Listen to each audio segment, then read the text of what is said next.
By now, we're used to the idea that our seemingly bland suburban neighbor just might be a murderous psychopath, or that our TV could be possessed by evil spirits. Something's funny going on here next door. But how and where did this trope start? Let's take a stroll through history with an in-depth look into how sociological changes since World War II gave birth to the scary suburbs. What's happening? Following World War II, America underwent a series of rapid changes in ways of living. Like so many people these days, we live in the suburbs. The GI Bill offered cheap housing and subsidized mortgages to soldiers returning from the war. Hoping for the good life, those GIs packed up their cars and their families in search of paradise in the suburbs. Discouraged? Disgruntled? Heck no. They're glad to be here. What they found was not quite the utopia they were looking for. Their relative sense of security bred new fears and anxieties not present before. Am I a good mother? Am I keeping up with the Joneses? Are my children really safe? And those fears and anxieties gave birth to a whole new brand of horror, the scary suburbs. 1975's Stepford Wives, set in the fictional town of Stepford, Connecticut, typifies the uneasiness many Americans felt towards the mindless conformity of the suburbs. When Joanna, played by Katherine Ross, arrives in the cozy Connecticut suburb with her family, she immediately notices something is off. The women seem a bit too perfect, but Joanna quickly becomes pals with two other women who are equally disturbed by their neighbor's slavish devotion to wifely duties. So they decide to create a feminist support group. I told you I messed a little bit with women's lib in New York. Didn't we all? However, the first meeting quickly devolves into a bizarre kind of TV commercial about laundry detergent. Is it that good? Well, if time is your enemy, make friends with Easy On. That's all I can tell you. At its conclusion, the film reveals that these perfect women are actually robots. Merely another fancy home appliance. Commentary on America's anxieties about second-wave feminism aside, the movie exposes the sinister contradictions inherent in the progressive possibilities of the suburbs. The freedom and independence promised by a home of one's own, the true embodiment of the American dream, is poisoned by the conformity of consumerism that exploded once America became a suburban nation. The pressure to embody the ideal life offered by advertisements led suburbanites to become, quite literally, soulless. The Stepford Wives laid the groundwork for a series of films that would come to define suburban horror for the next several decades. The very films that would cement the scary suburbs as a horror movie trope. Sorry, kid. I don't believe in fairy tales. By the late 1970s, the generation of kids that had grown up in the suburbs had come to realize that the dream of paradise that their parents had been sold no longer really seemed to reflect their own lives. This growing discord between reality and expectations spawned a frustration that was expressed in film through a particular character type, a character whose response to the contradictions of suburban life was extreme. Psycho murderer Michael Myers, who debuted in 1978's Halloween, is one of the earliest examples of such a character. The cause of Michael's psychosis is never explained. He just is that way. The notion that a seemingly perfect community is able to produce such an evil is taken as a given by both the filmmakers and the audience.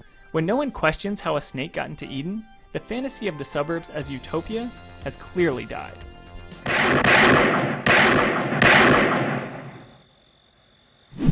The serial killer theme returned to the big screen again the next year with the release of the Amityville Horror, but this time with a supernatural twist. Find a well. Is the passage to hell? In the film, the Lutz family are forced to deal with an onslaught of paranormal activity, the result of the lingering tortured psychic energy caused by a man who had cracked under the pressures of his stifling suburban environment. Oh, Mother of God, I'm coming apart! The 1970s saw the vision of suburbia as peaceful Mecca challenged by personal conflicts. By the 1980s, it was our consumer goods that posed a real threat. Steven Spielberg explored this in his horror classic, Poltergeist. Like the previous films mentioned, it suggests that the suburb sense of safety is merely an illusion. In Poltergeist, television is tackled head-on as an antagonist. The power of advertising and mass media evidenced earlier in the Stepford Wives returns here, where the family television set becomes a source of terror. Little Carol Ann is contacted by the TV people. They're here. Who eventually kidnap her and then wreak havoc on the rest of the family. Keep in mind, this was the early 80s. Reaganomics, deregulation, and the decade of greed were just beginning.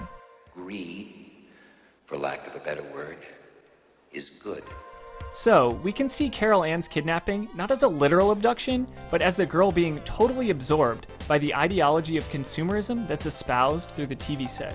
An ideology that was, in many ways, manifested through government policy. Remember last night? Do you remember when you woke up and you said they were here? Uh-huh. Well, who did you mean? Who's here? The TV people.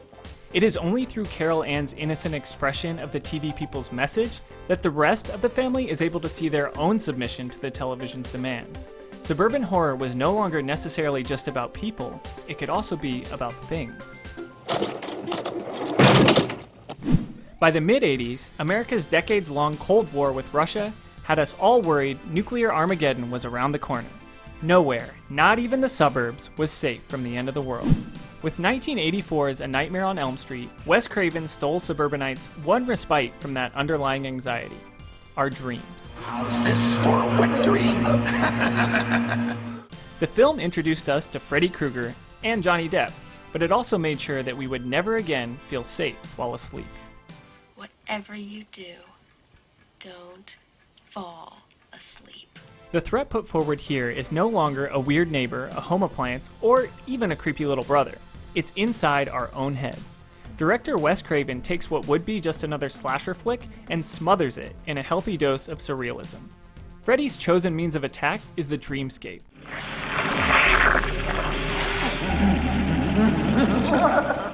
The dreams that typically provide a reprieve from the dissatisfaction, anxiety, envy, and neuroses of suburban life have become a place of total terror. 3 decades later, the 1980s vision of suburban horror is back with the Netflix series Stranger Things. Still reeling from the 2008 market crash, it seems Americans are nostalgic for a time when Reaganomics promised to revitalize the American dream. Which means that kids on bikes are becoming friends with aliens again.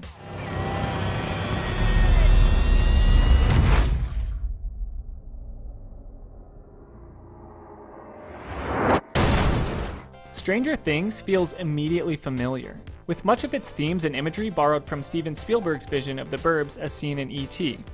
Childhood innocence, single motherhood, and government cover-ups. And I mean, just look at this. 11 is E.T. However, by opting for the nostalgia play, Stranger Things complicates and potentially undermines the ideas of how suburban horror is typically understood. Where the suburban films of the 1980s express a discontent with the idea of the American dream promised by the suburbs, Stranger Things looks back on that discontent with fondness.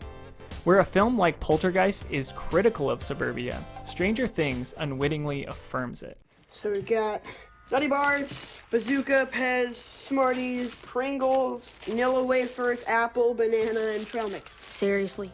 So what does it say about us that in the 20-teens, or whatever we're calling this decade, that the suburbs aren't really scary anymore? That rather they can be seen as comforting, even charming? That to be scared, we need to be simultaneously comforted by the familiarity of our past? Maybe it means that the whole idea of the suburbs is dead. The suburbs have become increasingly passé as millennials flock to urban centers.